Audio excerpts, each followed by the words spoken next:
इस वीडियो में बहुत ही इंपॉर्टेंट टॉपिक को कवर करने वाले हैं। अप स्टॉक्स से पैसे कैसे कमाएं। बहुत सारे लोगों का ये क्वेरी रहता है कि अप स्टॉक्स से हम पैसे किस तरीके से कमा सकते हैं। तो यहाँ पे जब लोग अप स्टॉक्स में अपना अकाउंट ओपन करते हैं उनको यही नहीं पता होता है कि अप स्टॉक्स में सिर्फ ट्रेडिंग ही नहीं, इसके अलावा और भी बहुत सारी चीज़ें जहाँ से आप अप स्टॉक्स में से पैसे कमा लेते हो। सबसे पहला आपने क्या काम करना है, जैसे ही अप स्टॉक में अपन अकाउंट ओपन कर लेते हो, अकाउंट वाले सेक्शन में जाना है। और अगर आपने अब तक अपना अकाउंट नहीं ओपन किया तो बिल्कुल फ्री में आपका अकाउंट ओपन हो जाएगा अपस्टॉक्स में।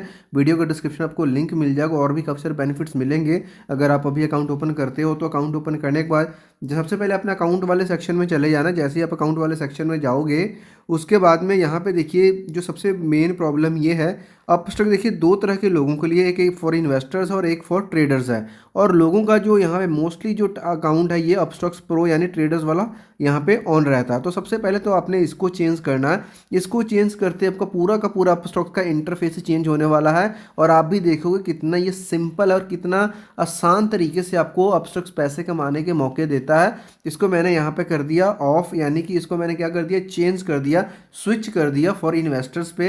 और नीचे मेरे पास ये ऑप्शन आया कन्फर्म करने के लिए, तो यहाँ पे switch to Upstox for investor के ऊपर क्लिक करूंगा और ये हल्का सा यहाँ पे टाइम लेगा और अपस्टॉक्स फॉर इन्वेस्टर्स हो गया। अभी मेरा पूरा का पूरा पोर्टफोलियो यहाँ पे चेंज हो चुका है। अब यहाँ पे जो मेरे को पैसे कमाने अप स्टॉक्स में, देखिए अप स्टॉक्स में ट्रेडिंग करके या फिर शेयर को बाय और सेल करके कमाना ये सभी को पता है, लेकिन आपको शायद ये नहीं पता होगा अप स्टॉक्स में अगर आप एफडी करते हो फिक्स्ड डिपॉजिट तो यहाँ पे 9% तक का रिटर्न आपको मिल सकता है।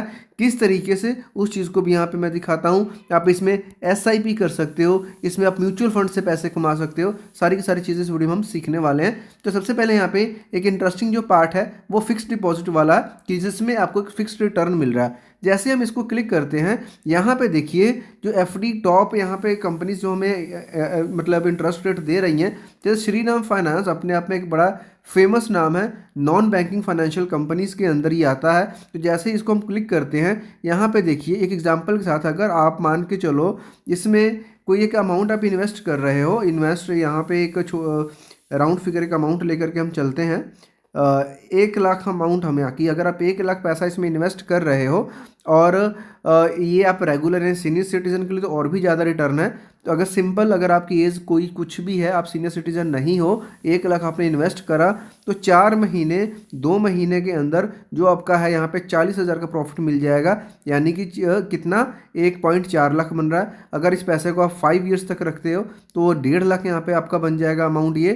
तो इस तरीके से यहाँ पे आपको जो रिटर्न है जो कि जनरली आपके बैंक्स वगैरह में 7% या 6.5% देखने को मिलता है, यहाँ पे आपको 8.75% तक का रिटर्न यहाँ पे मिल रहा है। और अगर आप सीनियर सिटीजन हो या अपने फैमिली के नाम पे कर रहे हो या आपकी फैमिली कर रही है सीनियर सिटीजन है, तो वहीं पे ये जो रिटर्न है यहाँ पे देखिए 9.30% तक जाता है, जो कि कोई भी बैंक आपको नहीं दे रहा।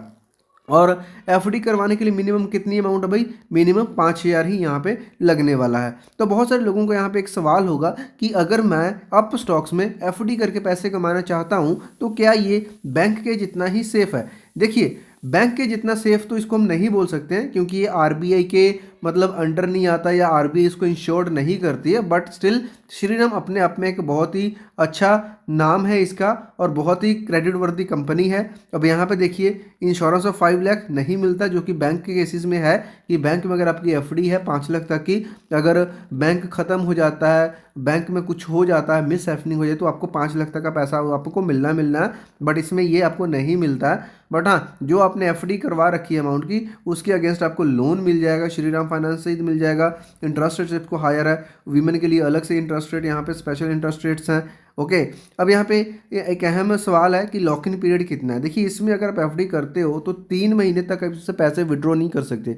अगर आप करते हो तो 2% के यहाँ पे आपको पेनल्टी लगेगा। अगर 90 डेज़ के बाद में करोगे तो कोई पेनल्टी नहीं लगेगा। Simple is that. आरबीआई इसकी इंश्योरेंस करती है नहीं करती है, क्योंकि देखिए प्रॉफिट ज़्यादा है तो रिस्क थोड़ा सा तो रहता ही है। देखिए एफडी जो इंश्योर्ड नहीं है आरबीआई से, बट स्टिल जो अब तक की कंपनी की हिस्ट्री है बढ़िया, तो यहाँ पे आप कर तो सकते ही, कोई दिक्कत नहीं है। ओके, और मान लो ये कंपनी बैंकक्रप्ट हो जाती है, इसका दिवालिया निकल जाता है, तब यहाँ पे आपके पैसे का रिस्क है। तो एक तो ये है, आप कर सकते हो। यहाँ पे अलग अलग आपके पास कंपनीज़ है जो अलग अलग कंपनीज अलग अलग यहाँ पे इंटरेस्ट रेट्स ऑफर करती है, तो आप अपने हिसाब से देख सकते हो। उसके बाद में पीछे आते हैं और यहाँ पे देखिए गोल्ड्स हैं, बॉन्ड्स में पैसे लगा सकते हो। ओके इसके बाद स्टॉक्स वाला सेक्शन तो हमने पहले समझ ही रहे हैं, तो इसको हमने ज़्यादा हम इसको एक्सप्लोर करने नहीं वाले हैं, क्योंकि अगर मैं बताऊं तो यहाँ पे तकरीबन 38,570 रुपये की मेरी अमाउंट लगी थी, जो कि अभी 36,600 है, यानी कि 500 रुपये का लॉस में चल रहा हूँ। तो that is not a big deal. तो क्योंकि अभी मार्केट काफ़ी बेरिश चल रही है, आप लोगों को पता होगा। उसके बाद में एक इंपॉर्टेंट चीज़ आता है म्यूचुअल फंड्स का। इसमें भी जो हम पैसा लगाते हैं नहीं, काफ़ी हद तक सेफ रहता है, क्योंकि यहाँ पे जो भी हमारा पैसा लगता है, जो एक्सपर्ट्स हैं, फंड मैनेजर्स हैं, वो हमारे पैसा को जैसे आप जैसे हमारे जैसे हज़ारों लाखों लोग अपना पैसा एक फंड मैनेजर को देते हैं। वो हमारे पैसे को अलग अलग सेक्टर्स में डिस्ट्रीब्यूट करते हैं और वहाँ से रिटर्न कमा करके वो हमें देते हैं। जैसे कि यहाँ पे देखिए निफ्टी 50 के रिटर्न्स के कंपैरिजन में यहाँ पे जैसे कुछ फंड्स हैं, जैसे कि म्यूचुअल फंड्स की स्कीम्स हैं, यूटीआई निफ्टी 50 इंडेक्स फंड है ना। अगर 3 इयर्स का CAGR इसमें 11% है। ओके, और फंड साइज़ यहाँ पे हाई है। तो इसके अलावा अगर थोड़ा सा और इसको स्क्रॉल करेंगे तो हमें चीज़ें और भी देखने को मिलेंगी।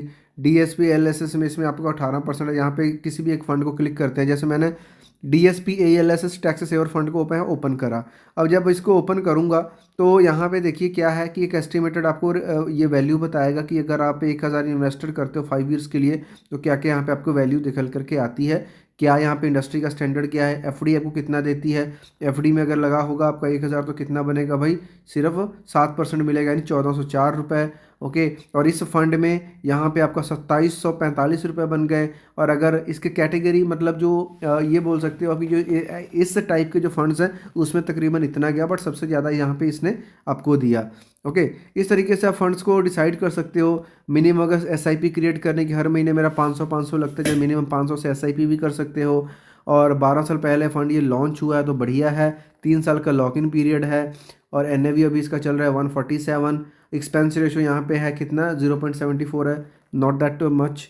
ओके, और यहाँ पे आप सारी चीज़ें देख सकते हो। अगर आपको करना है तो यहाँ से आप वन टाइम भी कर सकते हो। मान लो आपको एक बार में 2-3 लाख रुपए लगाने हैं तो डायरेक्ट वन टाइम करो। अगर SIP करना है तो सिंपली SIP पे क्लिक कीजिए और जो आपका पैसा यहाँ पे लगता जाएगा और हर महीने जो भी आप अमाउंट रखोगे वो यहाँ पे कटता जाएगा। तो इस तरीके से यहाँ पे सारी चीज़ें आपकी चलती जाएंगी। इसके अलावा यहाँ पे हमने म्यूचुअल फंड SIP को भी समझ लिया। इसके अलावा कुछ और चीज़ों को देख तो कुछ और चीज़ों में देखिए, अगर आप जैसे स्टॉक्स वाले सेक्शन में जाते हो तो स्टॉक्स वाले सेक्शन में जाने के बाद एक यहाँ पे एक्सप्लोर वाला आपको सेक्शन मिलता है। तो इसको अगर आप देखोगे तो टॉप सर्च स्टॉक्स की लिस्ट यहाँ पे आती है। अप ट्रेंड में कौन कौन से स्टॉक चल रहे हैं, आज के गेनर कौन है, आज के लूज़र कौन है, ये सारी चीज़ें यहाँ पे आपको मिलती हैं। आपको ETFs की यहाँ पे पूरी डिटेल मिल जाती है। आप ETF में पैसा लगा सकते हो। ETF का क्या होता है कि जितने भी, जैसे ये गोल्ड का ETF है, जैसे गोल्ड का प्राइस आपको पता है बहुत महंगा है, लेकिन जो ETF होते हैं उसके कंपैरिजन में चलते हैं, वैल्यूज़ कम होती हैं। जैसे कि निफ्टी की अगर बात करें तो निफ्टी 20 में अगर पैसा लगाते हो तो जितने परसेंट निफ्टी ऊपर नीचे हो रहा है उतना निफ्टी क्या है ETF, जो निफ्टी का ETFs है निफ्टी 20 है, वो उतना ऊपर नीचे होता है। क्योंकि निफ्टी 50 में सीधा तो पैसा लगा नहीं सकते, बट ETF के माध्यम से हम लगा सकते हैं। क्योंकि निफ्टी 50 का क्या है कि अगर शेयर बाज़ार ऊपर जा रहा है, क्योंकि वो टॉप 50 स्टॉक्स का कंपोजिशन है, तो सभी में एक बार में हमने थोड़ा थोड़ा पैसा लगाना है तो हम क्या करेंगे, निफ्टी का ETF बाय कर लेंगे। तो ये सारी चीज़ें आप अप स्टॉक्स पे कर सकते हो। ट्रेडिंग तो कर ही सकते हो, इंट्राडे, डिलीवरी, ऑप्शन, सब चीज़ कर सकते हो। बट ये जो हमने आज चीज़ें बताई, जो नए लोग हैं स्पेशली उनके लिए बहुत ही सेफ़ एंड सिक्योर ये चीज़ें रहने वाली हैं। तो उम्मीद करता हूँ आपको वीडियो अच्छी लगेगी। अप स्टॉक्स से पैसे कैसे कमाएं, फिर भी कोई डाउट क्वेश्चन कमेंट बॉक्स में पूछ सकते हैं। अब तक अकाउंट नहीं ओपन किया तो अप स्टॉक्स पैसे पहले अपना अकाउंट ओपन करें। मिलते हैं नेक्स्ट वीडियो में, बाय।